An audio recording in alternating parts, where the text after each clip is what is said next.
Hey, what's up? I'm Mike Squires, and this is the Couch Riffs Podcast again with episode number 110 with my good buddy Dave Rude from Tesla. Now, you know Tesla. They've been around for 30 years? Have they been? They've been around for 30 plus years, 33 or 4 years. Such a good band, such a great live band. And Dave Rude, the most ironically named man in rock music, I think. He's not rude. His guitar playing is rude in a Mick Mars kind of way. He doesn't sound like Mick Mars. You know what the fuck I'm talking about if you like Mick Mars. That was the ad he responded to, right? Or that he posted, rude guitar player. That's a funny way to say it. Like, rude guitar player? I don't know. I don't want a rude guitar player in my band. What the shit am I talking about? Dave Rude is the best anyway. That's what you need to know. He's a very mellow guy. You'll never confuse him for being from, New Jersey. He's distinctly a California person, for sure. I love him. And, last year, Epiphone put out his signature Flying V, which is a really nice looking, it's like all white and red, and it's great. I played it at NAMM. It's rips. Really, everything sounds good when Dave plays it, though. But that's a cool guitar. Go check it out. I hope you enjoy this conversation as much as I enjoyed having it, because it was great fun. I like doing this. I like talking. Obviously, I'm not talking about anything right now. But if you do like the podcast, you know what you can do? There's a bunch of stuff you can do to be supportive or to show that you appreciate what's happening. And if you don't want to be supportive or show appreciation, I don't care. That's great too. If you listen and just don't want to participate at all, fine. And if you don't listen and don't know that this is happening, well, then we're both all the better for it. Listen, you can share episodes. If you come across an episode you really are enjoying, you share it on your social media. Let folks know about it. You can comment in my social media posts. You can leave a rating or a review mostly on iTunes is where you can do that, I think. Well, what do I know? And let folks know that you think this is a great podcast. All those things really help. And they're happening, and I'm seeing the results. So thank you so much. You can buy a t-shirt over at couchriffs.com. I have trucker hats. You can become a pledge supporter for as little as 99 cents a month. And what I'm going to do right now is I'm going to tell you about some folks who are already doing that. And I want to thank them very much. So thank you, Ryan Waters. Thank you, Hayden Smith. Thank you, Ryan Hooper. Thank you, Jamie McParland. Thank you, Matt Gabbs. Thank you, Justin Jones. Thank you, Doug Starkovic. Thank you, Deja Colantuono. Thank you, Adam Pranica. Thank you, Dan Hurst. Thank you, James Pope. Thank you, S.J. Somerset Sullivan. Thank you, Mike Lacerda. Thank you, Dan Leary. Thank you, Kathy Giordano. Thank you, Rebecca Pellman. Thank you, Danny Bland. Thank you, Ryan Crace. Thank you, Paul Hutzler. Thank you, Justice Gash. Thank you to Teresa Morgan. Thank you, Rolla Amplifiers. Thank you, Perry Morgan. Thank you, Steve Hall. Thank you to River City Guitars. Hey, before I go into the River City Guitars thing, if you guys are on Instagram, there is an Instagram account specifically for the pledge supporters. Now, some of you guys have funny Instagram handles, and I don't know what they are. So if you guys want to see what I'm posting over there for pledge supporters, go give a follow and send me a message there. If I'm not responding or whatever, if I don't see a request. Because even my friends that try to follow, I just delete them if they're not supporters. Sorry, them's the rules. So thank you guys. Thank you to River City Guitars. River City Guitars is a wonderful guitar store in Spokane, Washington. What's that? You don't live in Eastern Washington or Idaho? Who cares? Have you heard of the internet? www.rivercityguitars.com. These guys are out hustling all the time. My guy Bobby is putting in the miles and buying up all the cool guitars that he thinks you're going to want and that he wants, really. Really, that's the secret of being a guitar shop owner, right? You get to hang the guitars that you want on the wall for, even if just for a short while. I'd be a terrible guitar store owner because I would never sell anything. But Bobby has just brought in a load of vintage Les Pauls, you know, a load of vintage Les Pauls. So get on over there and look at rivercityguitars.com. If you have something that you want to move, get a hold of these guys. You can phone them, okay? You have telephone 509-818-7693, or you can email them at sales.rivercityguitars@gmail.com. Every week, so these guys are buying stuff all the time, okay?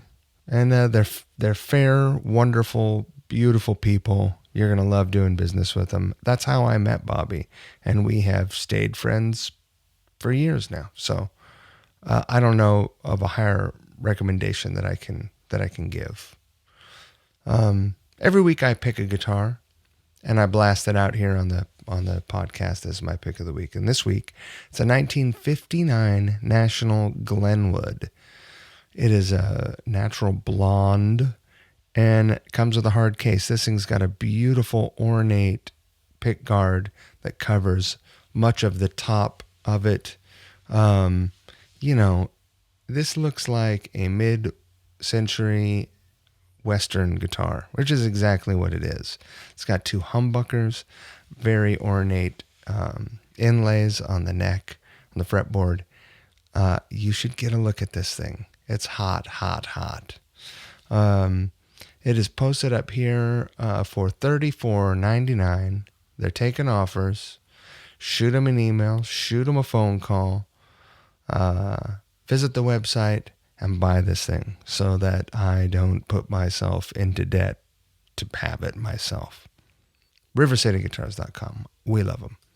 Thank you for listening. I sure appreciate it. Don't forget the golden rule. You know the golden rule.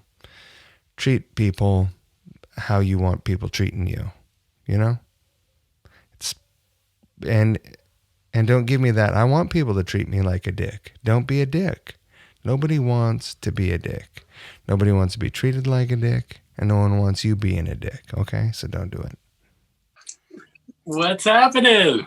How are you, buddy? I'm good, man. How are you doing? I'm good. I'm just out here doing it. I'm just hanging in there, man. I hear you. Let me see if I can get you on my little headphones here. Hold on. Oh, yeah. If you got a pair of headphones, it works a lot better. There's like that noise canceling thing that happens. Yet. What's happening? Is it actually? Ooh, now I hear you. Can you hear me? Is that still sounding good? Oh, I can hear you great. Perfect. Yeah. I can hear you better now. These headphones. Oh, good. Good.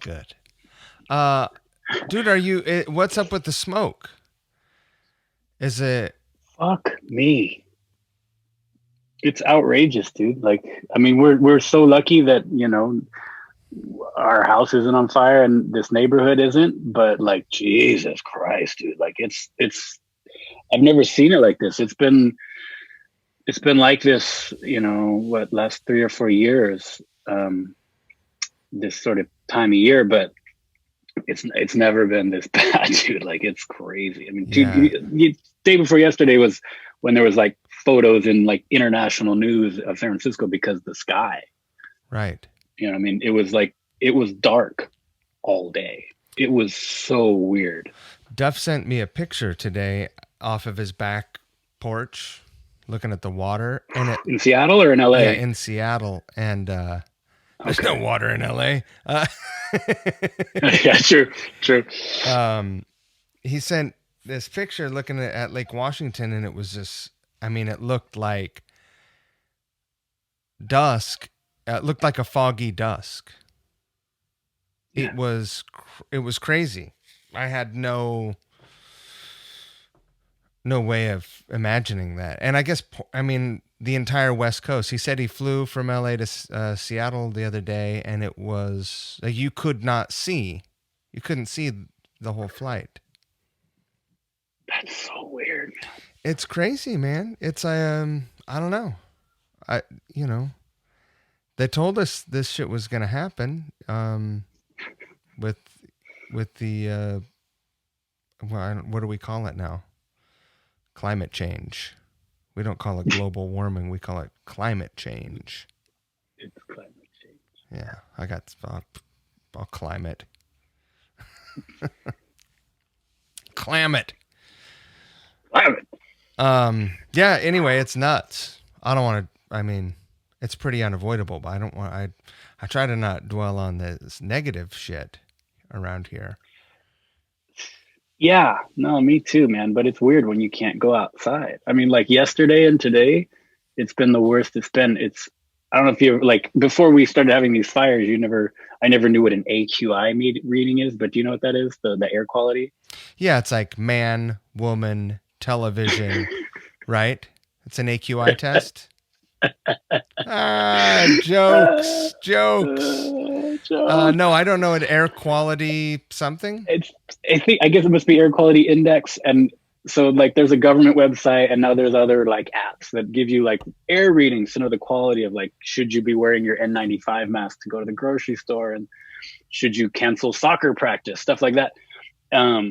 Yesterday it was where we live. It was almost 300, which is 301 is when it says it's dangerous to just exist. Like inside your home, you're going to be feeling shitty with your windows closed. It's 301 and above is as bad as it could possibly get. Really? It's like, that's what it is like when you're at a fire. Like if you're across the street from a forest fire, it's like 400. And yesterday it was 300. Do you think they didn't make it 301 just because they didn't want people to panic? Because there's enough shit going on. Stay calm, everybody. It's only 300. Yeah. Don't worry. We've got this under control. Just put a sock over your mouth with some duct tape and you will be safe. Something like that. So when you go outside right now, what happens? You don't go outside. We just don't. I mean, like I went to go to Pete's Coffee earlier, like, and that's pretty much my daily excursion. That's about it. And it was just, it's that weird Mars gray orange haze all the time. And it smells like a campfire, and that's how you can tell if you don't pay attention to the AQI meter on your phone or whatever. It's usually if it smells like someone's having a campfire or barbecue nearby, that means it's bad to be outside. And if it doesn't, you're okay. And you don't live in the country. No, hell no. We're like a half hour from San Francisco. Right. It's like, I mean, yeah, geez, that's what I'm saying. Like for us, it's an inconvenience, but I feel bad, like horrible for all the just an hour away. I mean, one of the fires in August was only 30 minutes from here. And, tons of people lost their houses. I mean, luckily not many people have like thousands hurt, but still thousands of people, right? Oh yeah. In the first fire, there was thousands of structures, which I don't know how many of those were houses, but a lot. And then like all of Santa Cruz, and I think in Santa Cruz, I think it was a ton of houses. I have and now up in Oregon. Who lives down there in the hills, and he had to evacuate. He didn't lose his house. Oh, thank God. But he had to evacuate. It was a terrible, terrible scene. It's crazy, dude. Yeah. So we're just hoping it, clears up. At least it's not hot, so that's going to help the firefighters. It's not like blowing hot wind like it has been the last 3 weeks. Right. I think I'm working on another video right now, another quarantine video, and I'm going to, it's got a theme to it that it wasn't completely forethought, but I'm going to try to attach some sort of, I don't know, a charity fund link to it, something to raise some money. I don't know for what. Displaced people, or I don't know what, buy pallets and pallets of water to deliver to the firefighters, or Yeah. I don't know what the best thing to do is. But if you have any ideas, tell me. I will. Yeah. I don't know. That's really sweet of you. That's a great idea. I don't know which is the best one, but I'm sure any and all of those sound like they'd all be, a good option. Well, anytime you can use your platform to help people, I think you're doing the right thing, right? Yeah. I mean, Absolutely. I'm fine. Like, Yeah. there are no fires on the East Coast. No. No. We don't even have earthquakes out here, man. Dude. Because it's winter. You pay for it every year in winter time. That's correct. We also have humidity. Oh God, you do. Jeez, are you in your new house up north? Oh yeah. It's not so bad now, man. Like right now, it's great. It's super good. Yeah. It's like This time of almost year, hoodie time. perfect. I'm It's hoodie, yeah, nice. We're almost into hoodie season. I'm very happy. Pumpkins are out at the farm stands. I live like in the country, dude. Nice. I live in a town, there are like 25 houses. Nice, man. And it's not like they're not butted up to each other. It's right, yeah, you nuts. have room. Yeah, I got a riding lawnmower. It's pretty good. I put on my sort of OSHA level like ear over headphones and go out there and crank Slayer and cut the grass. It's great. Yeah. That's awesome, man. Oh, what have you been doing to keep yourself busy this year? I've been teaching guitar lessons, which has been really fun. You've taught for a long time, right? Yeah, I was teaching before I was in Tesla, like kind of part-time. And then, I started, I joined Tesla in 2006 and we started touring all the time. And I actually kept it up because more just for fun. Like, sometimes we'd have longer periods off and I would actually do it for real. But usually, I had some regulars and I like teaching. It's fun and it makes me think more about music, and it probably makes me better, or at least think about it more and think of different new things, and keep up on scales and theory stuff and just learning stuff. Like whenever I do some lessons, I then want to go learn on whatever we were doing. Like I'm like, ooh, I want to, like it right. Just like self-propelling. So I always just would keep it up. And also a few years ago, it sort of organically switched to doing it over Skype anyways, because I started getting more students who were, people I'd meet on the road, and they live in different cities, different countries. And so I just was pretty much doing students on Skype anyways. And then when all the shutdown happened, I was able to just sort of ramp it up and get some new students and have a way to survive, because, we can't do anything. Like the one thing that we can do, we can't do for probably a really long time. So, I'm really lucky that I had a job so I'm basically full-time teaching, like Monday through Friday. I'm Mr. Guitar Teacher now. Oh, that's great. Yeah. What time, like lucky. You get started early? You have it scheduled so that you have like people in Europe first thing in the morning? I literally do. I do 8 a.m., 9 a.m. I've got one or two, actually, a new guy in South America and another guy in Colombia. And students kind of, every time zone. Actually, I only have maybe two students in California. The rest are sort of all over. So it's great. Like I kind of, because we have a 7-year-old, so we're up early anyways, So I'd rather knock out a couple lessons before, most people are, before most guitar teachers anyways. Oh yeah. I wake up at 6 without an alarm. Nice. I don't know. It's just like, I don't know if it's an age thing or if it's this year's weird, It didn't used to be like that. I was always a morning person, but it seems like it's getting earlier and earlier. Sometimes I'll wake up at 5. And it's not like an old man thing where I wake up and I have to go pee or whatever. Like I Yeah. don't wake up in the night to go to the bathroom. Yeah. I think that a weird thing happened this year when, cause like I'm almost 50 and, both my parents are gone. And I think a weird thing happens when both your parents are gone. Like all of a sudden you're like, oh, mortality. It's like knocking on your door, right? Mm-hmm. And then all this stuff started happening, and then you're asking yourself, well, if I get sick, am I going to get sick? Am I going to die? Mm-hmm. Could be. Like, how do I feel about that? I'm fine with it, really. If I die right now, whatever.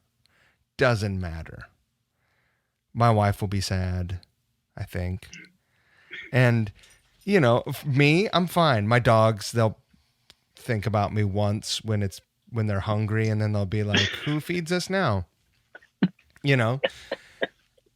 And the podcast listening world will be perfectly fine without me. And I've had a great life. Right. But I thought, shit, man, what am I doing? If I have the good fortune to be conscious on my deathbed, am I going to be disappointed? And so now I'm up.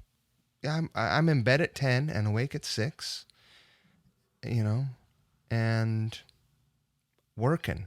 I've worked harder this year than I've worked any year in my life, I think. That's great, dude. It's really weird. But I've said it here before. If people are bored, they're fucking assholes. Right? I mean, you're bored? Fuck you. Like, do something. Do some shit. My sister is like making candles at home. My wife is like taking photographs, and she taught herself how to sew this year. She's going to start work. She's working on a bunch of cool shit. Like, you don't have to have a career in arts to be creative. Mm-mm. You don't even have to make money to be to be creative. Yeah, absolutely. Because it's fun and something to do. Fuck. Right. Yeah, and it doesn't feed you paranoia. It doesn't feed you the news. I don't really pay attention to the news. Yeah, man, I've been watching, well, not watching, but reading less and less. Like I would be I still would say like a news junkie almost, but it just.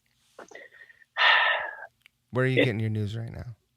Well, I mean, like Associated Press and Reuters, and like I try and go like journalist stuff, and and whatever, fucking the big New York Times, Wall Street Journal, like all that type of stuff, like online, right? But I'll just sort of read a little bit of every kind of perspective and try and get trying just actual journalism and just to kind of hear about world events, like normal stuff that you should be able to take for granted. Like, oh yes, I'm reading news in the newspaper. It's right. It's just staying informed. I love it. It's really interesting. My parents read the newspaper every day when I was a kid, so that's what I saw, right?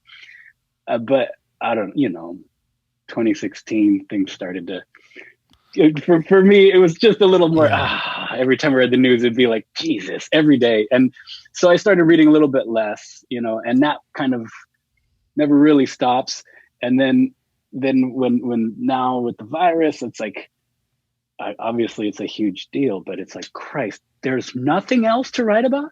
That's all we're ever going to think about is just more about like, you'd be hard pressed to find anything that isn't somehow related to the virus in any given like list of articles, you know, the Apple News, fucking Associated Press, whatever.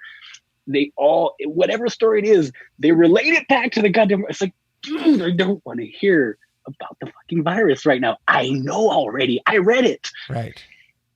Right. Right. Yeah, it's like reading a news article about yourself. Yeah. Like, I know about it. Yeah, I know that. I kind of, yes, I know. I already got the gist of this one. So I honestly have been reading a little bit less, but I still go browse through it, you know. I think it doesn't surprise anyone that I'm a very liberal person. Yeah. But I'm also I live in the country. I'm a firearm owner. Mm-hmm. I'm not a Second Amendment person, anything like that. But the news is so crazy. It's almost like breaking up a fight between two drunk people, right? Two drunk, incoherent people. And you're like, all right, you get them separated and you're like, tell me what happened. And then like, well, this fucking asshole. And then you're like, okay, you need to calm down. And you go to the other person. They're like, well, that fucking asshole. And all right, we know you're both assholes. We knew that before you opened your mouths. We knew that because you were fighting and you couldn't talk. But I mean, occasionally we get to hear about Antifa armies or whatever, and that's exciting. Someone told me that the police were reporting in Oregon that Antifa fucking warriors or whatever we call them, whatever we say that is, they say that is. I don't want to say we. I don't include myself in that. Whatever they say, that they were throwing fire, or they're throwing gasoline on fires in Oregon and looting in stores. And I just, Jesus. I don't. Yeah, the news. That's why I've started to say when I post these podcasts, good news has arrived. It's true, man. It's like something else that's interesting. Like there are tons of other cool, interesting things like this, or stuff to do, stuff to learn, or even news. But it's just, I guess it doesn't get enough clicks. So people only, bleeds it leads kind of stuff. They just want to. Oh yeah, people want to read more about the virus. Okay, well, here you go. You got more of it. If it's not polarizing, it doesn't sell ads. Yeah, exactly. Right. Geez, this is other than the decline of the news business in general, this is probably a great time to be in that world, because I bet their numbers are through the roof. Right, on one side or another, it's like you're polarizing so much. Right. I mean, this would be the time to own a news outlet. Fuck, man, they must be making so much advertising revenue. Look at me. I got a clean T-shirt on, man. I'm killing it. Let's get off the bad news. Let's do that. We got kicked off on all this like now shit. I don't know. Now sucks. It now doesn't, sucks, but now is amazing. But now all definitely sucks. But now is really amazing. It is a fucking shame that as a whole society is focused on a lot of shitty things and also can't get along on the idea that we are all equals. That's a fucking huge drag, and that's gonna be a big problem, a very big problem, way bigger than it is now, probably sooner than we think. But there's also a lot of really incredible shit going on in the world. Totally. We have better access to like art than ever before. Yeah. Of all kinds, because of YouTube and even Facebook, as much as I don't want to like fucking toss them a bone, like they need a bone tossed to them. They're probably listening now. Right. And, you know, we got private parties shooting rockets into space. That's incredible. Seriously, dude. Right? Yeah, it's amazing. Don't you want to go to space? Space would be pretty cool. If you could be the first person to do any one thing in space, what would you want to... Like, there are certain things that have already been done in space. Right. Like that Canadian guy played guitar up there already.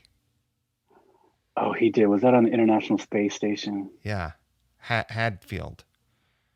Okay. I think I remember that. It was really cool and incredible. And he was like, I follow him on Twitter, and he was posting on Twitter from up there, and like... Oh, that's so weird. Oh, it was so cool, man. What was his song? Was it a Bowie song? He did the Bowie Space Oddity. Yeah, Space Oddity. What a great, perfect first song from space. You know? Right. He is floating in his tin can. You're playing the song. So amazing. I mean, that's crazy. Also, he took a fucking guitar up there with him. Like, you've got to has to be some sort of restriction. Like, all right, everybody, you know, it's like going on tour. You're like, hey, you can't take 3 bags. It's 1 bag and a backpack. You know that, Dave. Right. Come on. That is not going to fit in the overhead, man. And this guy brings a fucking guitar. And it's like a real one, right? It's not like a travel guitar. I don't think it wasn't like one of those Martin backpackers. Yeah, I was like, I remember seeing that. I think it was like, that's pretty cool. And it took some care and thought to like have that protected and stowed away. I mean, we got to go do like this cool, crazy private tour in I think Houston at NASA a couple of years ago when we had a day off, and I'm so jealous. Dude, it was awesome. They had a real astronaut showing us around. This guy who was literally training to go to space. He left a couple of months later. Really? Crazy. Yeah. They call him, I think they call him Two Fish. Did Mark you say Fisher, I think Two Fish? I think damn it, I know the guy really well. I think it's Two Fish is his nickname. And he's the coolest dude ever, big rock fan, you know, and gave us like this crazy cool tour of, you know, all this stuff and the places where they train, and, you know, it was nuts. But one of the things, they have like I think it's like a replica of the space station up there so they can practice, and, you know, it's nuts, right? And you go in there, and I mean, everything has to be tied down. Like, I mean, yeah, you hear that, but like, it was just crazy to actually see it and then be like in this replica, like, wow, this is nuts. Like, they Velcro the sleeping bags to the wall when they're asleep. Otherwise, they're just float around. Like, that's so weird. Like, you don't think about that stuff. I wonder what happens to your sleep pattern when you're in space. It's got to be so messed up, right? I mean, it's got to be, right? The circadian rhythm and all that. Like, isn't that? I bet a lot of that's tied to the Earth and the Moon, and like, who knows? I mean, it's not like, oh, daylight. I mean, maybe it is. I mean, fuck. I mean, I don't understand what it would actually, when you looked out of a porthole, what would it feel like? Like, you see photographs looking out, but it's kind of like if you're at the top of a very tall building and you look out over a city, you can't capture that in a photograph. Right, exactly. Like seeing the Earth suspended in space from far away and it being, you know, the size of your thumbnail or whatever. That's what I'm talking about. That's what I want to see. Yeah. I'm going to start training now, and I'm going to put my application in. You know, I think they take people. I always thought like astronauts, I mean, I think a lot of them are, but there are the dudes who are like trained their entire lives and they're fucking military Right. pilots and experts and stuff. But then they also take like non, astronaut people that are like a teacher or some biologist or some shit. And you literally, I think you get in touch with them. You're like, hey, I want to apply to be an I think you astronaut. have to have something to offer. It's like they don't want to Yeah, have yeah. me like chatty Just Cathy some up there. dude. I want to be the first podcaster in space. Fuck off. Yes. World's fattest astronaut launched into space this year on SpaceX. Now dubbed Space XL. Yeah. Oh man, I just found my angle. I'm on it now. You should. Space XL. Do you think I should go Space Double XL? I mean, I'm just a couple of ice cream cones away. We'll see. Oh, man. We'll see. No. Yeah, I always wanted to be an astronaut. Pretty fun. I'm claustrophobic. I don't think I could actually do it. I'd go nuts. But the idea is really fun.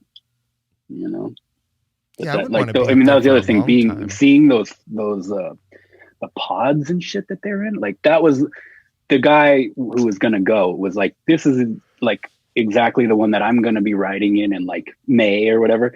And we got to like take turns sitting in it, and it was stupid. I mean, it'd be like the size of most people's like small closet, and there's like 3 or 4 people like this, with their knees up in giant spacesuits, strapped in like crazy, facing up, like your head, your blood's rushing your head.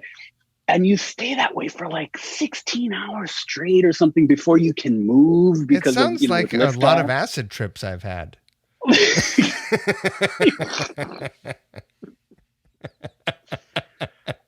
It's pretty surreal, man. I'm like, whoa, that's that. I don't think I could handle that part of space travel yet. Right. I mean, I guess if it was like a space Uber or something where you just like cruised up there, you went around the Earth a couple times, then you're like, okay, home, James.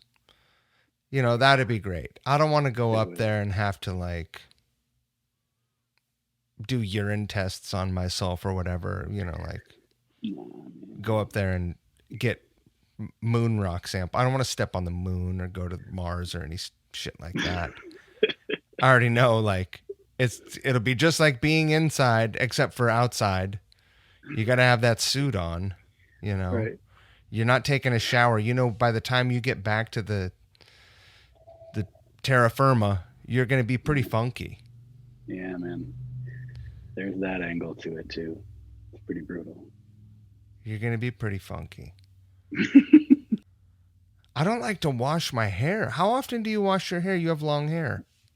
Yeah, about every other day ish. But like not every day because they say that's bad for you, and then you get the people saying you should never wash your hair and that shampoo is poison and that it's better for your scalp not to. I know a guy who hasn't washed his hair in years, and his hair looks amazing. But man, if I don't wash my hair for 3 days, it's like I look like I got fleas. I'm just scratching and it's covered in grease. And 4 days, it looks like I'm getting dreadlocks. Like it's gnarly. Me too. Yeah. How often do you wash it? Well, funny that you ask. I washed it about an hour ago, but probably once a week now. Once a week now. Wow, nice. Because it's longer than it has been in the last few years. When I have short hair, I don't ever wash it. Once a month. Wow, really? Yeah, but as it gets longer, I have to wash it more. That's why I end up cutting it. It was a pain in the ass on tour. I had it in like some kind of weird ponytail. Yeah. I do find it weird that I have all this effort to have long hair and spend most of the time tying it back. Right? What's the fucking point?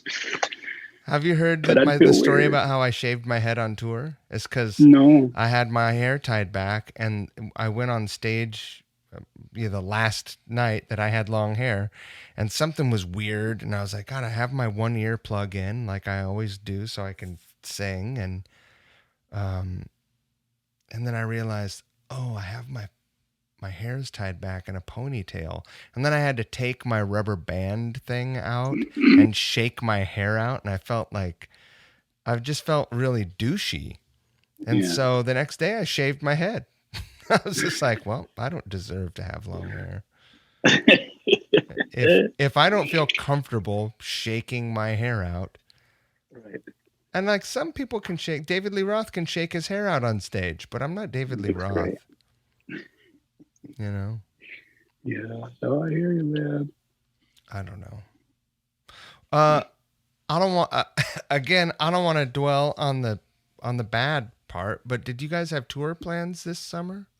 Oh man, yeah, we did. Well, we could look at the positive side of what might have been, because it was gonna be cool, dude. We were gonna go out with fucking Alice Cooper, doing like amphitheaters and arenas. Main support. We were gonna do a full hour.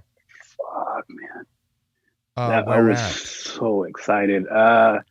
Like the whole country. It was like a month and a half. We were gonna do the Hollywood Bowl. You know, bunch of I can't remember, but it was like, oh wow. I looked at the dates a couple of times, like, oh man, this is gonna be so cool, you know. And a lot of the places we did with Leopard when we were going out with them a lot in the summertime, those, you know, that same sort of amphitheater run, and those are like the funnest things to play. Yeah. And like Alice still to this day is like, he personally is amazing. Like he still sounds great. He still puts on a fucking amazing show, and his band is just over the top. Like it is like, that is the show to be. Like nobody wants to follow Alice Cooper. Like if you do, you don't know better, because like you're not going to be able to keep up with that 72-year-old dude, because those guys are amazing. Well, you also probably don't have 50 years of killer music to tap into. Yeah, that's true. You know, that's tough competition. It is. Yeah. No, that's true. So I was super bummed about that, because we've done shows with them a bunch randomly here and there over the years, and everyone's super nice. Like, we know their crew, like, you know, there's connections, and we toured with them as well. Oh, did you? Yeah, they toured with you know, what there wasn't like house food. Like there was a menu. They had someone cooking, touring with them and cooking. Right. It was wonderful. So cool, dude. You know, you want to appeal to me and make my tour experience memorable? Feed me. That sounds amazing. Like, and it was great every night. Yeah. They're so good. Like you could tell they're like one of those bands like Leopard or Scorpions, or it's just like every night is a great show. Like they don't have an off night, you know? Right. And just pros. So that would have been super cool. I was really excited about that. Yeah. Have you seen the Scorpions since Mickey was drumming with them? No. How is that? I haven't seen it, man. I love Motorhead, and I love Mickey, and I've hung with him, and he's the coolest dude. He's and so like, good. Fuck. Like it on paper, it doesn't entirely make sense, but I also know that he's a badass, and probably was, you know, under drumming in Motorhead. He was probably holding himself back to be in Motorhead. So I would imagine he's killing it in Scorpion. I would think so. Yeah. Right. I would think so. Yeah, he's great. You've seen Scorpion. You guys have toured with Scorpions? We did. We toured in 2012 when it, honest to God, was their farewell tour. Like they were done. And then that tour went so well that they're like, turns out we like being really famous and making a hell of money. So we're going to go ahead and keep going. Right. And 10 years later, here they are. Did we say farewell? We meant free will. It was free will, you know, with the German, the accents. Our publicist misspelled it. It was too late to take the posters back, so it was the Free Will Tour 2012. Gesundheit. And they were so good. That was, I think, that might have been Kodak's last tour. Definitely towards the end of it. But I mean, he was still playing great, and the show, it was a machine. That was the first time. It was 2012, and that was the first time I think that I had really ever been on like an arena tour. You know, like Tesla has over the last like 20 years done a few and a lot of one-offs, a lot of festivals and big shows, but not like a tour. Right. And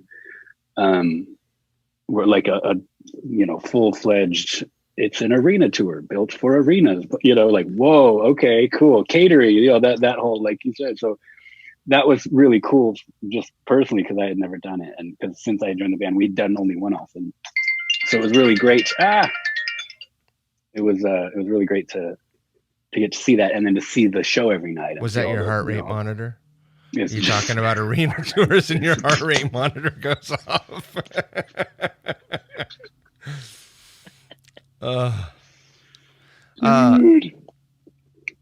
How killer. I saw the Scorpions on the Monsters of Rock tour. Oh wow. Which was, you know, that was incredible. It was like Van Halen, Scorpions, Metallica, fucking Dokken, Kingdom Come. Kodak. I feel like, yeah.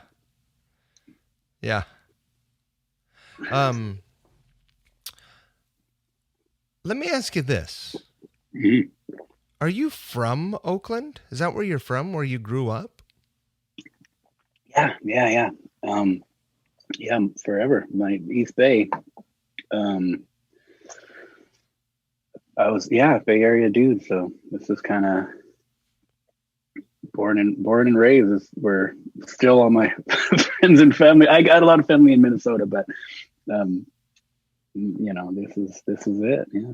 Where were you born?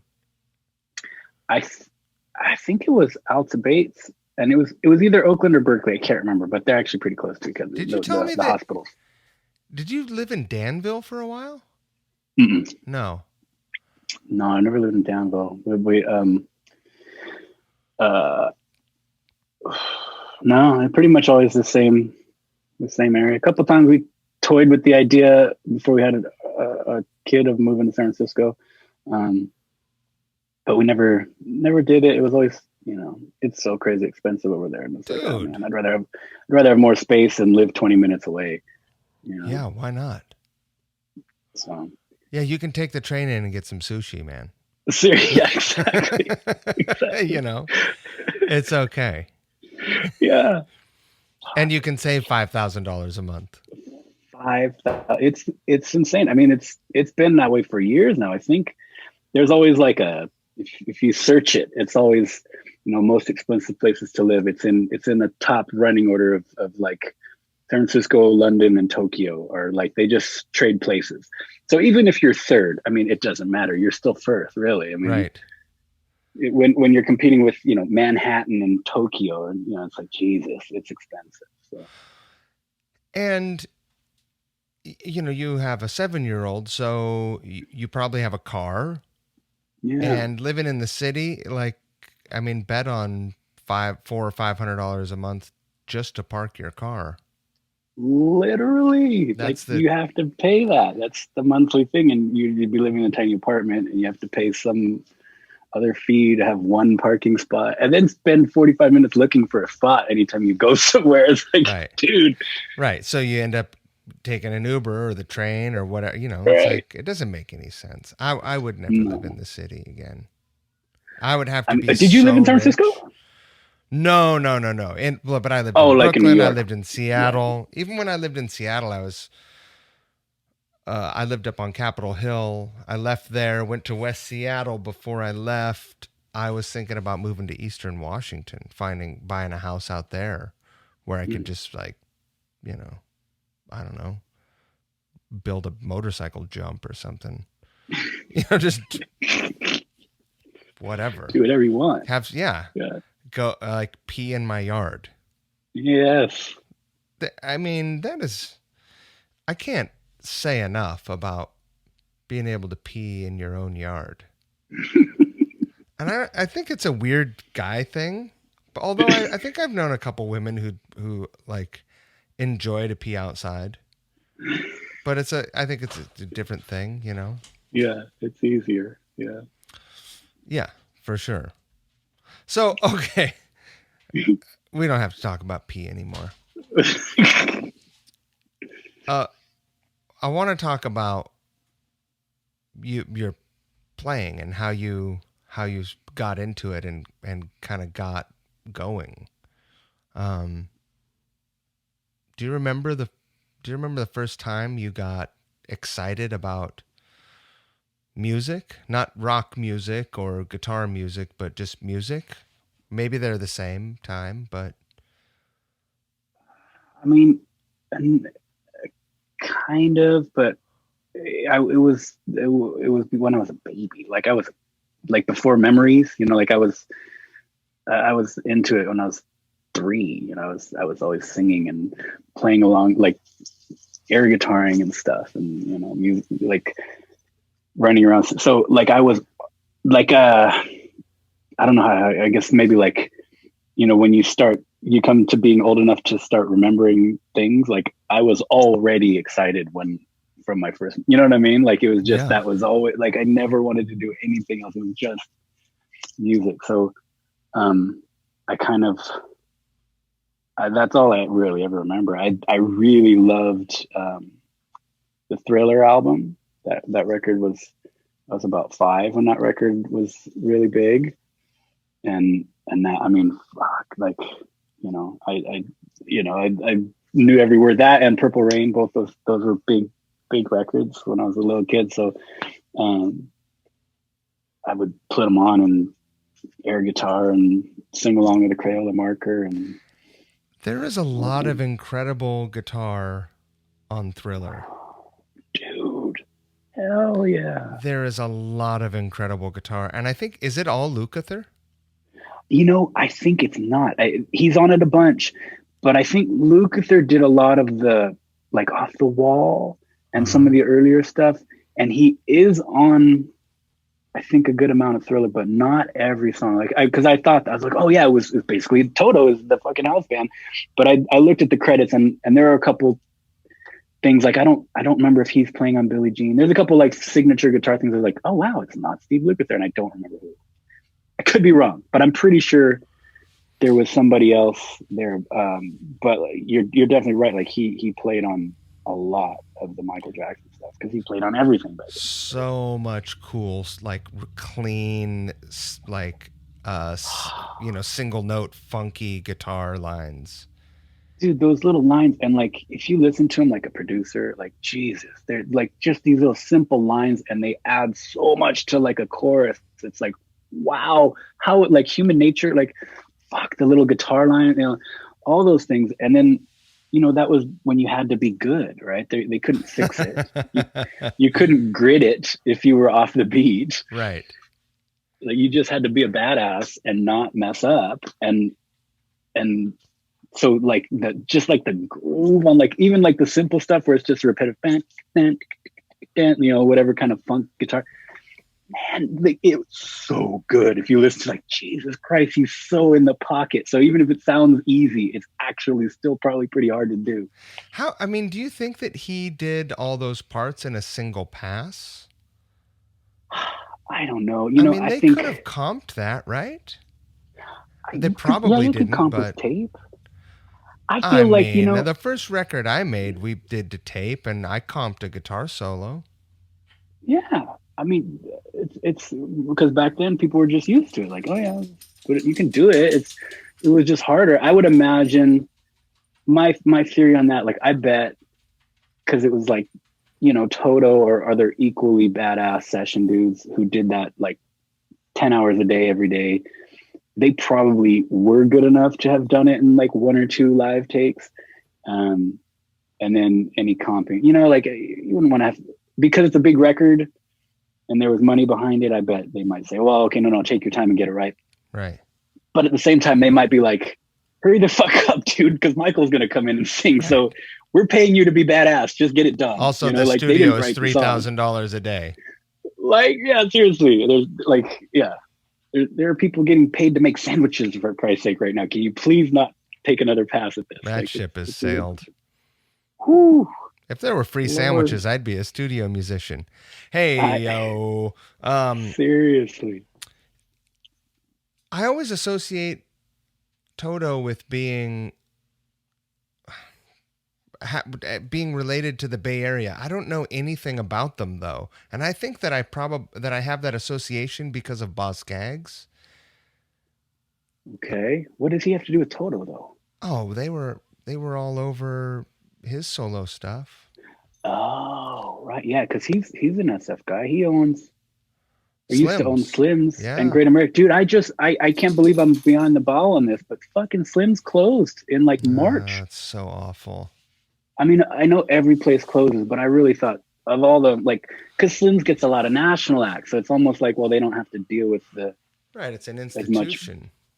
Yeah, it's, like any local venue. Yeah, okay, that's going to be a hard thing, but I really didn't think Slims would quit, and I think it was like March. It was not like, I mean, that couldn't have just been pandemic related, Right, they must have been walking a pretty thin line. Mm-hmm. That's a great room. Oh, it's killer, except for the giant pole in the middle of the stage. You don't want to be there. You don't want to be behind the pole, but it's still like so cool. I only played there once, and it was like such a cool night, and like I saw so many great shows there. It's like it's killer. Actually, not so true. I sat in with some friends' band a couple of times, but nothing too serious. But it was a great, cool venue. Yeah. But anyways, yeah, Boz Scaggs, yeah, he owned all that shit, right? I love Boz Scaggs. I saw him when I was a kid. I went and saw him at the Concord Pavilion. Oh wow. Yeah. Yeah, wait, I forgot. Aren't you from the Bay Area, or you used to live here? Concord, yeah.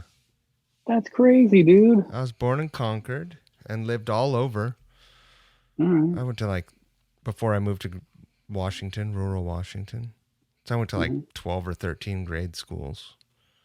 Jeez. We moved a lot. Wow. But yeah, it's cool. I mean, I like it down there. I think California's too warm for me. Mm. For a minute, I had this fantasy about living out in Grass Valley, and then I was like, man, that is a pile of kindling waiting to go up. I'm not trying to live like that. Dude, like we're in the city, and not the city, but like a major area and not at all rural. And we are like at risk of fucking fires now. So like, could you imagine like if you did drive 2 hours north, that's Chico and the places where, 1 or 2 years ago was a giant fire. So it's like, fuck, you could go and live there now and cross your fingers, but it might be your turn next year. Right. So it's like, geez. I'm not trying to fuck with Mother Nature, man. Nah, hell no. So were your folks musical? They liked music, but not tons. My mom had a guitar. That's why I probably got into it, because it was there. And she had taken some lessons before I was born, and so she had it out. But that was kind of it. They listened to a lot of music, so I guess I heard it. But they're not. Both my parents are teachers, so they were. They're teachers. Yeah. What do they teach? Are they still teaching? You know what? It's funny. Yes, they're both retired, but I guess they'd be semi-retired because, my mom taught elementary school for like 40 years or something, and then she retired, but she still teaches like 2 days a week at the same school she worked at, like as a specialist or something. And then my dad's a college professor, and he's same thing. He retired, but he's still like some semesters will teach 1 or 2 classes. So I don't know how that works, but that's it. But they were, like I said, they loved music and they were very supportive. So that was really cool. Amazing. Yeah. So what kind of music were you hearing at home when you were growing up? What were they listening to? I think all the regular sort of classic Beatles, Stones, Elvis, kind of, probably 70s stuff, and Jim Croce and old country and early rock and roll, right. Things. And then, James like Taylor. I said, at that point, what's that? James Taylor. Yeah, exactly. The acoustic mustache kind of stuff. Yeah. And then, but fuck, new music was Michael Jackson for Jesus. Could you imagine? That was the new record, is Thriller. So pretty good time musically to be around. I remember that time distinctly. Yeah. Really Can you imagine? clearly. Like, I think about that now. Like, I look back and like that sort of last golden age of like rock, of which basically was Seattle, right? Like, could you imagine when like Soundgarden and Alice in Chains and Nirvana and like those were all just the new current band? Like, it's mind blowing because I was a kid and I loved all those bands then. Right. But now, like being older and being like in business and thinking about like how surreal that must have been. Like, because all those bands are like their own empire now and like their own legend icon. Like they're not even real people. It's like a myth. And back then they were all playing at the same fucking clubs and like they probably all shared the same publicists and like they all knew each other. It's just so weird, like to think about. And then or like the 60s and 70s when like the Stones are hanging out with the Beatles and Jimi Hendrix comes over and then Bob Dylan has a beer with them. Like, what? That really happened? Like, so weird. I don't know. I don't know where that came from. There's a little digression there. But You know what I was thinking? A band reached out to me on, like how it is. Like every once in a while, a band will hit you up on one of the social medias and like, hey, check out our thing. And I always do. I always go listen. And even if I don't like it, I try to, I don't ever say like, I don't like your shit. But I just, boy, you suck. Yeah, no, just like what, there's nothing in that for me, like, or them. Like, just be encouraging and thanks for sharing. Like, hey, I keep up the good work. Keep doing it. But this band was like clearly like I don't, I have no idea. They're in their early 20s, I'd guess. And they definitely sound like they could, well, everything is like through the filter of now. Right. Sonically, it's now, but clearly very grunge. I hate that word, but definitely grunge influenced band. And I thought to myself, if I had a conversation with these guys, I think it would go something like this. Hey, I really hear this, and that, which is the music of my generation. And I remember being in my early 20s and playing my music for older people, and they would say, "Oh, that reminds me of this, that, and the other, some old people shit." And I just and I was like rolling this conversation, this imaginary conversation through my head. I was like, "Fuck, man, I'm getting old. No matter what you think, there is cliche. Like you become." An involuntary cliche. I don't know how to approach young people's music with the reverence it deserves, even when I'm trying. Right.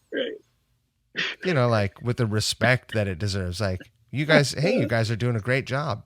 What are you into? Let me guess, Alice in Chains. Yeah. Anyway, I don't know.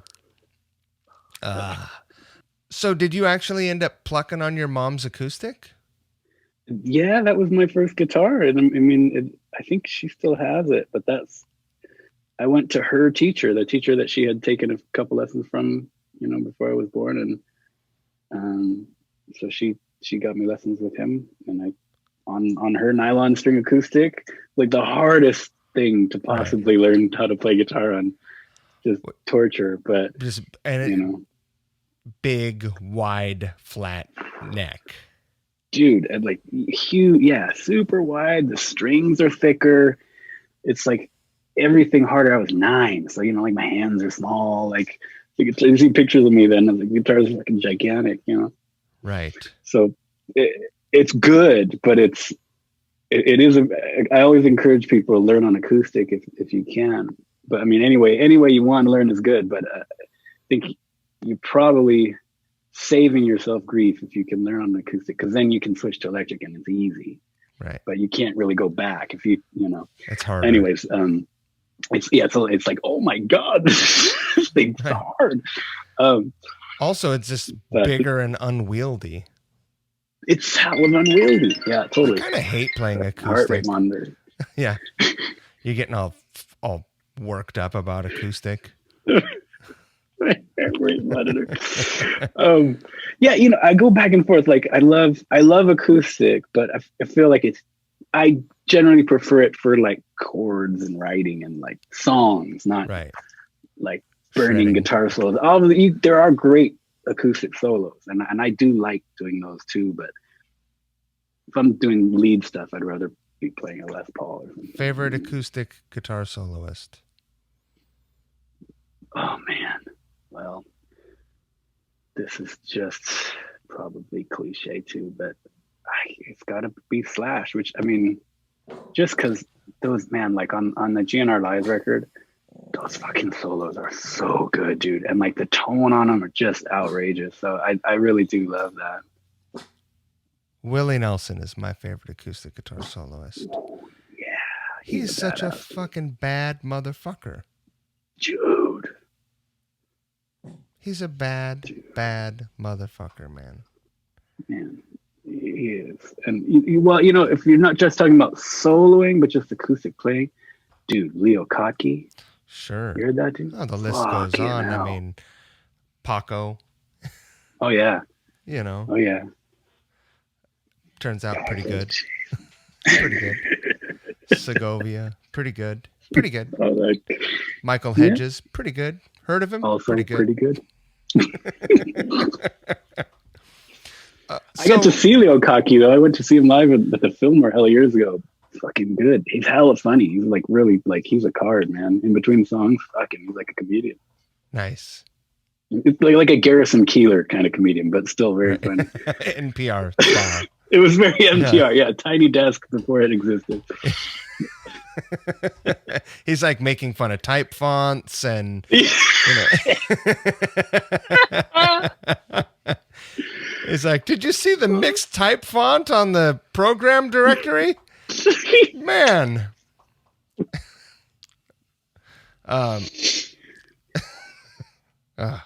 So how long did you take lessons on the acoustic before you convinced your folks to pony up the bucks for an electric? Yeah. Because I know that's what you were thinking. You're like, this is all fine and good, but let's get this pony running. Let's get to trot. That's right. I think, well, because I had my first teacher was that guy that he taught me on acoustic, and I think until I was about 12. So 3 years. And I think maybe after 2 years, I got a steel string. They gave me a steel string for my birthday, which I also still have too. And that one, I mean, I can't believe I kept playing after that because the action, I mean, Jesus Christ, like I didn't know what action was. I was fucking 11. Right. But it's so hard. Like even now I go back, good God, this thing is fucking unplayable. like probably honest to God, a half an inch off the neck. Like, how do you even hold a G chord? Like it was torture. But I was into it. I was like, sweet, a steel string, And then I think I got an electric when I was, I think that I got the electric when I was 12. And then that's when I switched to a different teacher who was an electric guy. And he taught me like scales and, improvisation, some jazz stuff, which was cool to learn a little bit of that. What was your first electric? Ibanez, a red one, RG. I still got it in the garage. It's a fucking great guitar. It's still in good shape. Yeah, like those. It looked like that one, like Dave Navarro used to play. Like I think it was pink with the black pick guard, just five, like straight up, just normal. It was like a dark red with the triangle inlay. I always wanted one of those, like the shark fin, right? I don't think mine had shark fin. Mine was just those, but yeah, it was that same model. The other ones would have this sort of. I always wanted one of those guitars, and I feel like one of these days I'm gonna do it. I'm gonna fulfill my high school fantasy. Dude, go for it, man. They're like $400 or $500, man. They're worth it. Are they still though? Like the 80s made in Japan ones? I think they're close to $1,000. Oh, geez, maybe. They do have that style of guitar that are around that price, but I haven't like looked at the them, new. So but the neck has changed a lot. What was the neck on it? What's the neck on that one like? Is it like? I mean, it's pretty thin. It's kind of those like it's a fast neck for shredding. Right. Like it's not like one of those Yeah, no, I don't. Mine was not stupidly skinny. Like it's definitely one of those sort of fast kind of guitar player necks, but it was closer to like a regular Les Paul or Strat. Like, honestly, I'm really bad with that. I can't remember the shape, what the name U or C shape or whatever, Right. but it was, it wasn't like, I remember my friend got one of those S series that are like hella skinny. They're Right. also great, but it's kind of for that style, and I remember picking up his guitar. I was like, good Lord, like what? It weighs like half a pound. Right. And the neck is so thin, it's almost hard to play, It's like there's nothing to hang on to. As like a video game controller. Yeah, totally. But mine was just sort of like a good sort of normal, guitar. It had a good licensed Floyd Rose, which is licensed to go out of tune every time you use it. But it was still fun.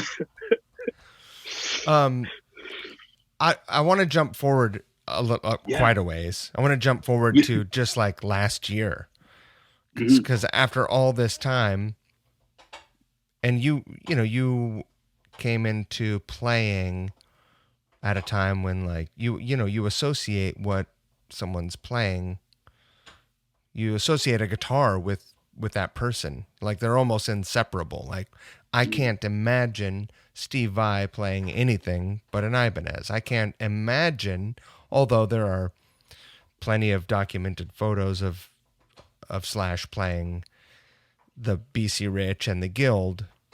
I know he's done with Guild and he's got the Gibson acoustics now. Right. That was good for his relationship, I'm sure. Yeah. That was a smart move. I don't know why it took so long. I'd have done that one a long time ago. Yeah.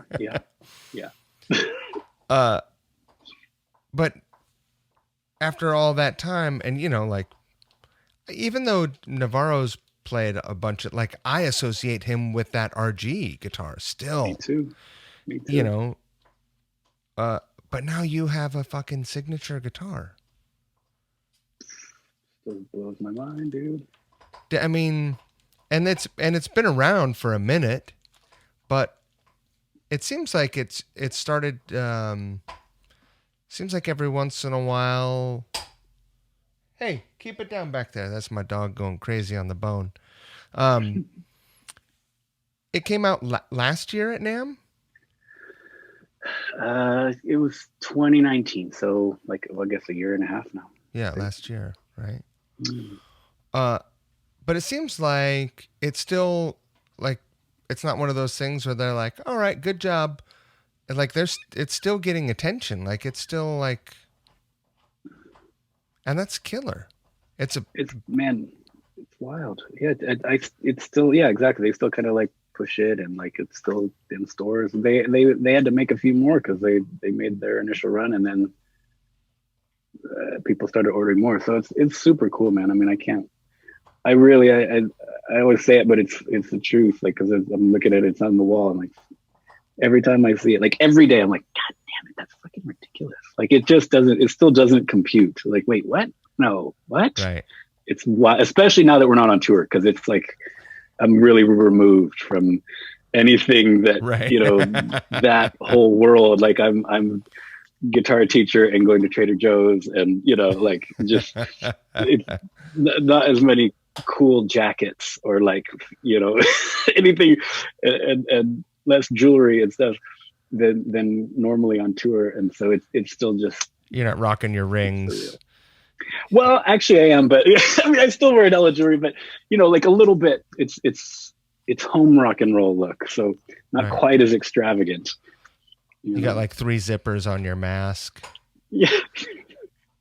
Seriously. Totally. Yeah, it's weird. Well, fuck, I really need some new like cool pants, but you can't try anything on. And I'm like, and I'm weird. My body, my legs are too long. My body's all fucked up. So like, I don't fit in regular pants. Right. But you're telling no about the flood right now, buddy. You just gotta basically just deal with, okay, I'll order it online, order like every size, and just send everyone back except the one that might fit, kind of. Right. I mean, I just gave up buying. I don't buy clothes. My wife also has given up. She was ordering a lot of clothes online that way, and then Yeah. sending stuff back. And then Also, eventually she was like, "What am I buying clothes for? Like, I'm not going anywhere. I'm like you gardening and know, shit, you know?" Okay. seriously. Jeez. It's All right. weird. It's weird. So you got this. But You yeah, got the Ibanez. You get this Ibanez. It's your first electric. Is that? yeah, That's pretty yeah. sick. It was wild, man. I was so stoked. Yeah, I think it was like about $400 or $500 then, and it was a killer guitar. That's what I used, for the whole time I was learning and getting into all the guitar playing stuff. And then I think I was 19, and I mean, all I ever wanted was a Les Paul, because Right. like that was it. Slash and Joe Perry and Jimmy Page, So I got a job to buy a Les Paul and got all the way, bought like I think it was used, and killer black standard that I loved. And then I started playing in bands, bought another Les Paul standard after a while, and sold one to get a new one, and, just that whole thing. But other than that, I've actually hardly ever sold any guitars. I pretty much keep them. I'm a weird guitar pack rat. Is that right? Yeah, How many I've guitars sold do you 2 have? guitars ever, Really? and once was that black. The very first Les Paul I got, because honestly, it wasn't that great a guitar. It just, you don't know, when this Right. first nice real guitar you get, it's like, yeah, that one, and like I loved it, and it was fine, but it wasn't like a magic one. And then I bought another one a year or two later, playing in club bands and stuff, and like putting on a credit card or whatever. And then my friend had one that was like magic, like, oh, this is one of those, oh, this is the guitar. And he was like, you know what, man, I'm in a band, I'm playing bass now. It's in my closet. I'll sell it to you. I was like, fuck, okay. So I had to sell that black standard to get this other standard, which is my main number one that I post a lot of videos with it. Still and to this day. Yeah. Oh yeah. Still to this day. That was like my guitar when I joined Tesla. I only had 2 guitars when I joined Tesla, so I played it for like the whole gig, and it was on every record, and I still record it with it. It's a killer guitar. So it's all beat to fuck. It looks like, people always ask me like what year, like thinking it's vintage. I'm like, no, man, I just wear too many bracelets and a lot of belts, so it's all fucked up. It looks like it came straight out of Beauty of the Burst, like from that book, but no, it's like a 2003. It's a 17-year-old road-worn relic. Exactly. So some Road-earned. real world relicking. Yeah. I had the opposite thing to you. Like, I had a Les Paul when I was 15. Wow. Nice. My uncle got it through one of his drug transactions and gave it to me. And it was my second guitar. It was like a early 70s Les Paul Custom. Oh, sick. But, it showed up in its original case, and it didn't have strings on it, and the studs were all the way down, and I didn't know I'd never even changed my strings, and I'd never seen a Tune-o-matic. I had no idea what to do. So I got some strings and I put them on, and they were all the way on the fretboard, and I was like, it's broken. I had no idea. So yeah. I figured out how to raise the strings up using, the threads on the bottom of the tailpiece. Mm-hmm. But I didn't know that you could get a guitar set up or anything. Crazy. I mean, I don't think I even knew that until I was in my 20s. I mean, I'm a little slow. But I really had no idea about guitar maintenance. Yeah.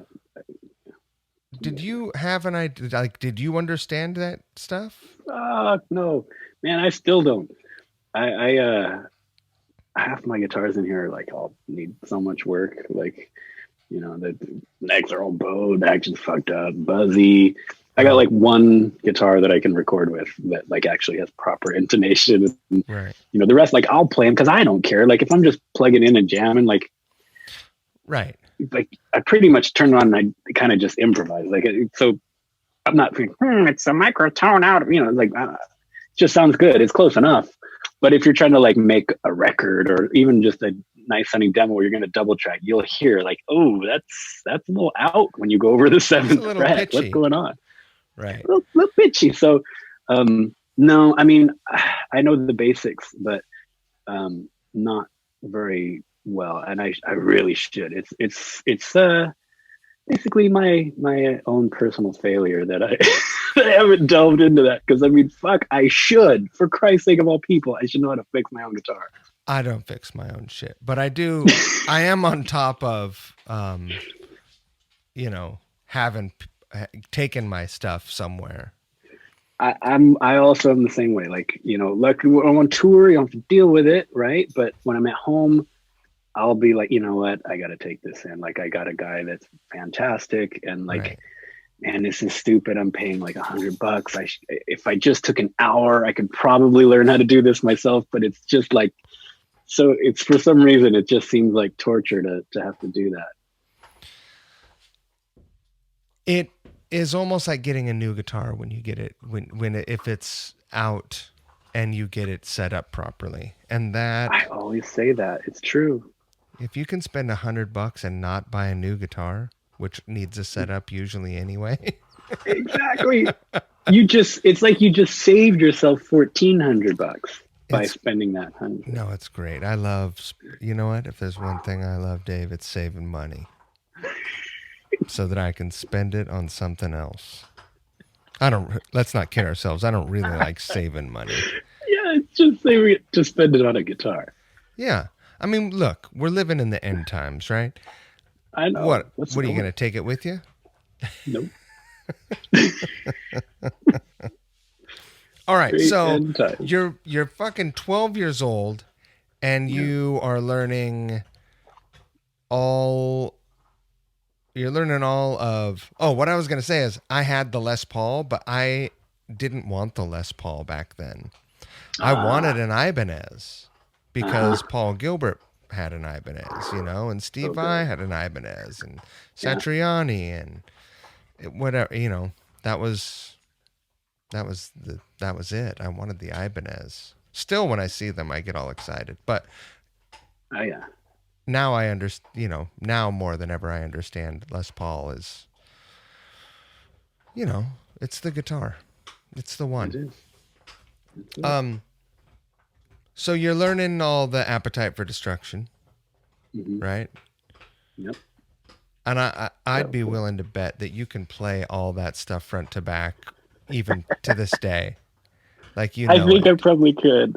I used to do it like that was what I did at night. You know, like I was just because I didn't really go out or, you know, I wasn't like partying or anything.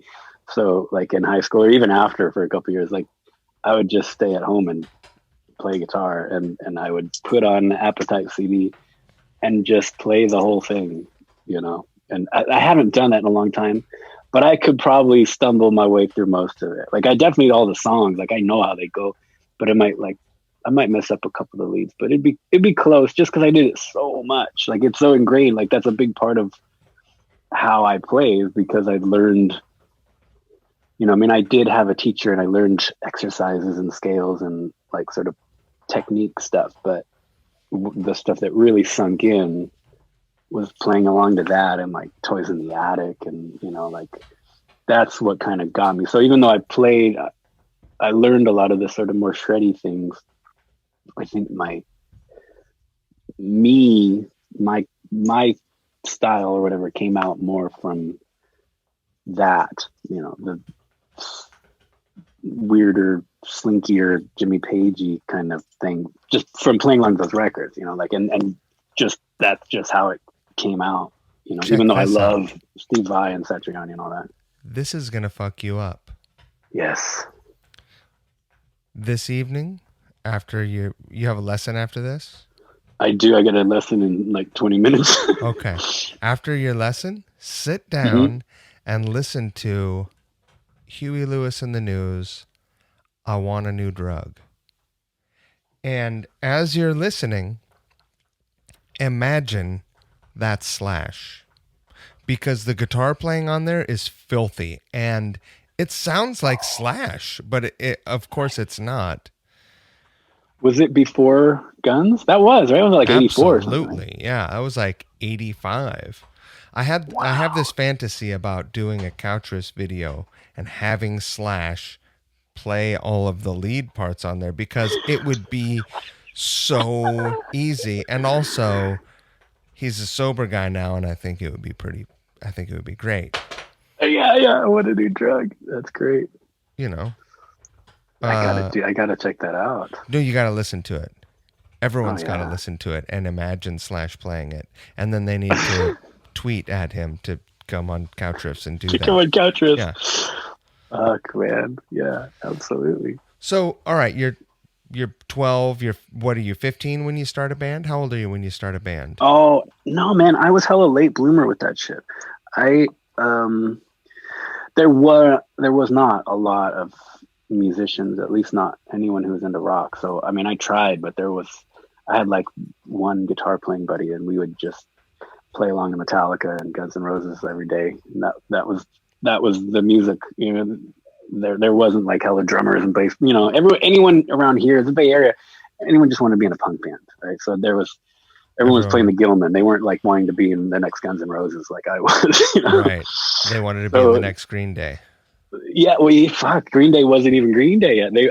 They were a club band. It's crazy. But actually, yeah, no. By high school, they were blowing up when I was in high school. But anyways, yeah. So I didn't have that. I don't think I started a band until I was 18 or 19. Um, and I mean, we sucked hella bad, but it was just, What did you guys just, do? it, Covers uh, or I originals? mean, both. I mean, it was, one thing I've always enjoyed, and I don't know if it probably is more than anything shot myself in the foot. I don't know, but I don't plan stuff like it. With all that, it just happened. Like it was like that was all I ever wanted to do. I want to be in a band. I want to do this. This is the thing. But some people like have it planned and they have a strategy and they know what to do and like this is what we're gonna do.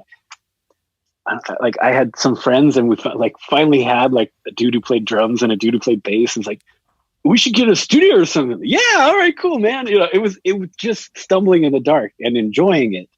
But like I would be the guy who was there all the time. Like like Right. all I wanted. I was like, hey guys, we should practice every day. And everyone was like, the hell are you talking about? I don't want to practice. Every day? Yeah. Like, why not? I mean, we have a room. We should just. I mean, I could even like set up a bed here, and we could all move in together. Like no one ever was down with that, right? But But you had the rock and roll fantasy all worked up in your head, right?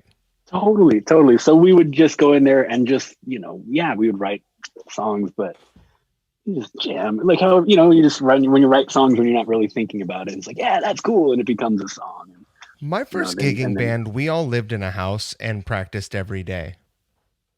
dude, that was like I never got to do it. I always wished I could have done that. That sounds like so much fun. We all worked at the same coffee cart. That's awesome. We sold weed, and that's how we paid Yes, for our record. too cool. Yeah. And it's funny, like they're all hippies, and I was like, had a shaved head and was straight out of the Marine Corps, already Damn. covered in tattoos. It was Yes. really a very funny situation. Yeah, you look back at like shit like that, like band photos, like what in the hell were we thinking? Like, That's great. like Do the you, way it looks. did your first band, this band, you guys had original songs? Did you record them? Uh, I feel like we may have. I can't remember. I don't think we ever. I mean, those ones we literally like recorded them on a boombox. Like, like you Right. can't even call it recording. But we did like a couple of gigs, and then a band after that, the next one, which was more serious. At least there was like one dude in that band who was like into it, like I was, and we'd write songs and we'd rehearse a lot, and like, it was kind of the thing where it's like you kind of weed through the people who actually want to do it for real. And I was getting closer then, and that one we rented some studio. We went into some dude's recording studio in San Francisco, and did a demo in a day.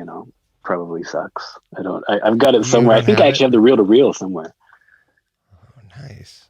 I have a bunch of course, no way to play it. Yeah, exactly. I don't have a fucking DAT player. Yeah, yeah. Are you kidding me? I should track down all the cassettes and DATs and stuff that I have and dump it into Logic and master it somehow. And why not? Why not, dude? I have all the time in the world. Jesus. I wish that. What was that band called? What did you guys have a killer name like? No, we did not. No, we were called Kimdo, which is not a real word. It's just something I made up because it sounded cool. Kimdo with a Y. Kymdo. Kimdo. Yeah. Which, I mean, hey, as stupid band names go, if we had been successful, it'd be like, oh yeah, it's a cool ass thing. Yeah. Like there's a lot of shitty names that are cool because the band was great. We just weren't great. Right. I mean, I don't think Deftones is a great name. Imagine if they were the worst. That's a shitty ass name. Deftones, what? But it's cool because they're a good band. Yeah, exactly. When I hear someone say Deftones, I'm like, oh yeah, they're amazing. Right. Or as I like to call them, the Deft Ones. They were super literary, and that's actually what they. No. It's Deft Ones. We're called Deft Ones. After a while, they just gave up.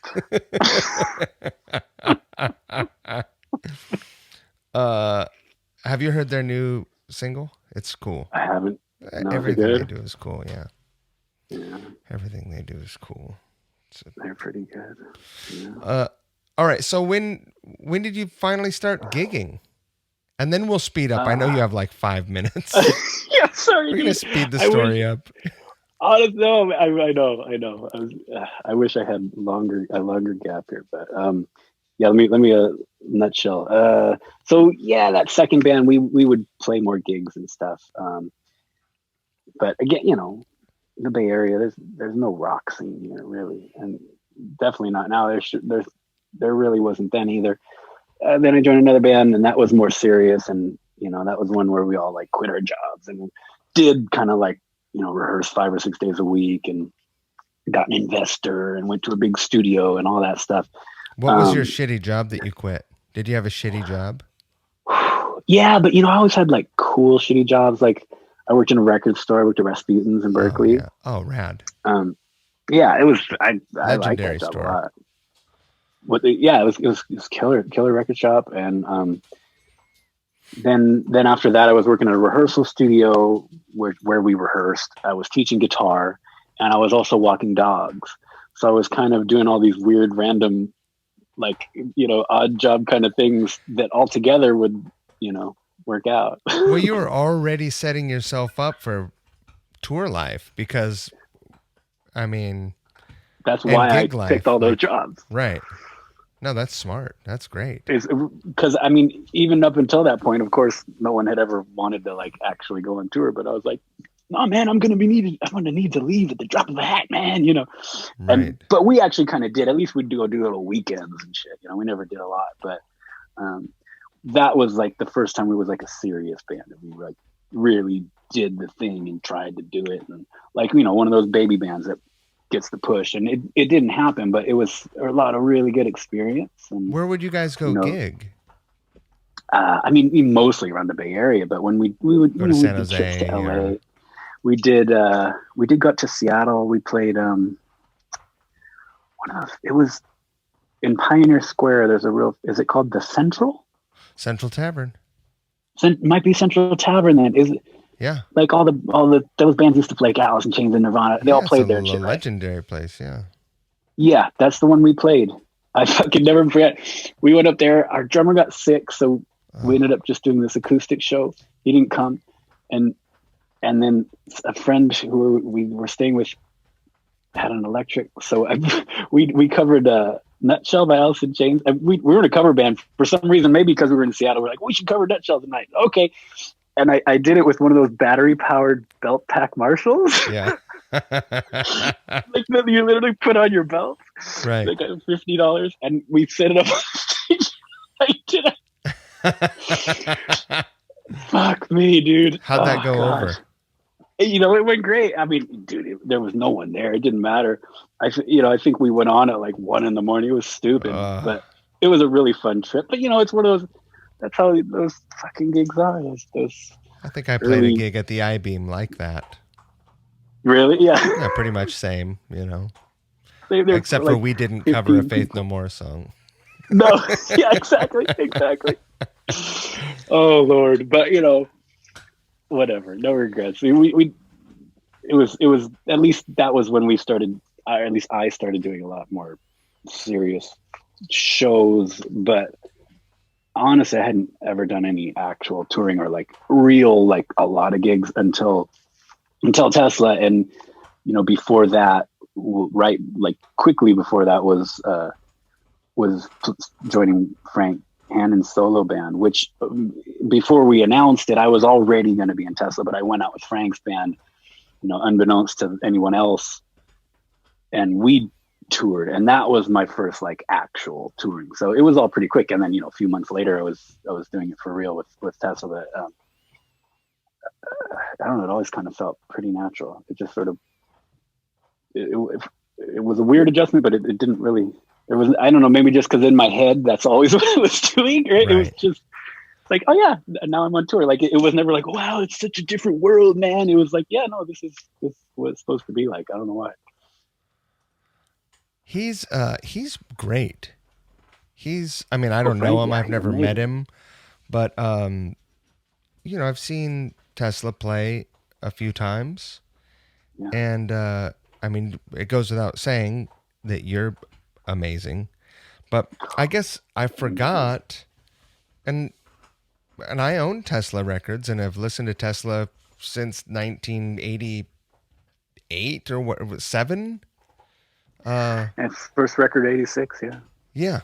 I mean, since the first record came out, been listening to Tesla. And for whatever reason, like, it didn't hit me how great Frank is until seeing you guys play in Seattle. And I was like, oh shit. And it seems like more and more you guys will do some back and forth. Hey, you guys keep it down back there. Could you have a little respect for our guest?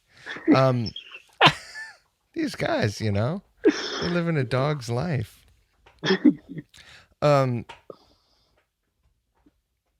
Is there, I mean, do you sneak stuff out of him? Do you sneak stuff away from him? Or are you just like, I gotta do my own thing and essentially not hear what's going on over there and play off of it? No, I mean, first, like, I first got to just agree that, yeah, Frank is amazing. Like, he is such a great guitar player, like, all around. And that, you know, that's when I very first, you know, Frank found me on MySpace, right? And when he first got in touch with me, he's like, do you want to go, before I knew about this whole Tesla thing, do you want to come on tour in my solo band? And I was thinking, as like a second guitar player for a couple of weeks, I was like, fuck yeah. And it furthest thing from my mind that it would have anything to do with ever being in Tesla. It was just that. And I was like, wow. Cause he's so good. I was thinking, fuck, how amazing would it be to like stand next to him and like play rhythm while he's getting, you know, this is going to be the coolest thing ever, you know? And then of course it turned into being even cooler, but like, because I was, you know, such a big fan, because he's such a, you know, just fantastic fucking guitar player. That, yeah, I mean, it's I just listening to him play every night. You pick stuff up, you know, and when we're doing back and forth stuff. Like all that shit is improv. So I like to, when we both, I think, play off each other. Like, so if he's, you know, like we do, like, so if he's doing a little high thing, then maybe I'll go down a low, you know, little things. And then we'll come in, and sometimes some of the funnest ones we do when we're doing those little jams, we'll end up doing like these harmony things, and they're improvised. Like, it sounds like we wrote a melody and rehearsed something, but it's just like, because you can kind of feel it. It's like an Allman Brothers kind of vibe. Right. You can, okay, it's probably going to be like that again. So I'm going to do the harmony, right. And it's like, whoa, that was awesome. You know, it's always felt really good, you know, playing together. Like somehow it's always complemented each other, which was always really lucky. And like, you know, I said, it felt really natural. I want to bring it all the way back around to the very beginning of our conversation and just say that I think it's a shame that even music media is focused on the same, you know, 5 or 10 players through history.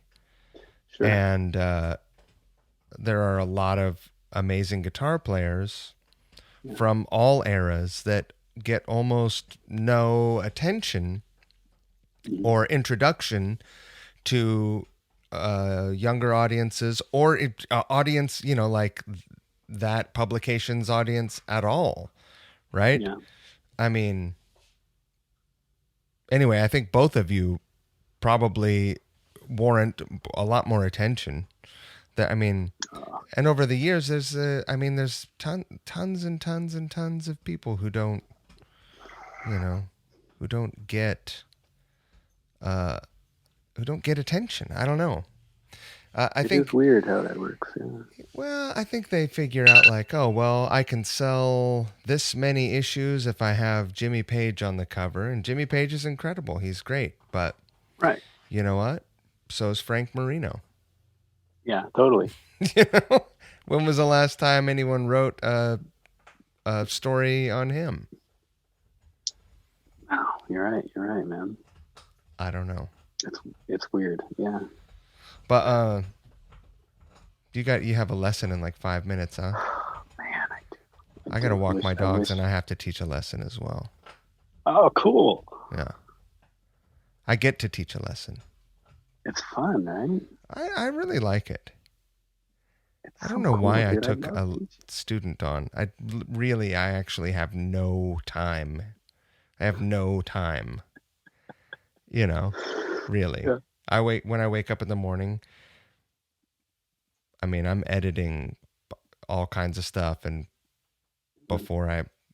as I drink my coffee, then I go to work. Right. You know, I was never quarantined through this whole year. I worked all year. Worked two full-time jobs for a few months. Jeez. No, it was brutal. I'll tell you about it sometime. Oh, man. It was pretty gnarly, man. But I did it, and I paid all my bills, you know? Oh, yeah. I never fell behind, so there you go. Dude, you're the best. Dude, you're the best. Thank you so much for having me on your show. If anyone needs guitar lessons or wants guitar lessons, and you want to like learn from the best, they should hit you up. They can find you on any of the social medias, yeah? Yeah. On those Instagram, I'm pretty active on that one, and you can always send me a DM there, and I'll check it out. And they should check out your signature Flying V. Yeah. Dude, it's the coolest. And it's the coolest. You're the coolest. You're the best. I love you. I can't wait to get to see you in person again. Me too, man. I love you too. And dude, when we did the Couch Riffs episode, that was so much fun. I can't wait to do another one. We got to do another one. We have to do a quarantine one. I'm hella down, dude. You know what? Here, I'm going to turn this off, and I'm going to tell you about some shit that I'm doing because it's fucking bananas. Say goodbye. Bye. Thanks for having me.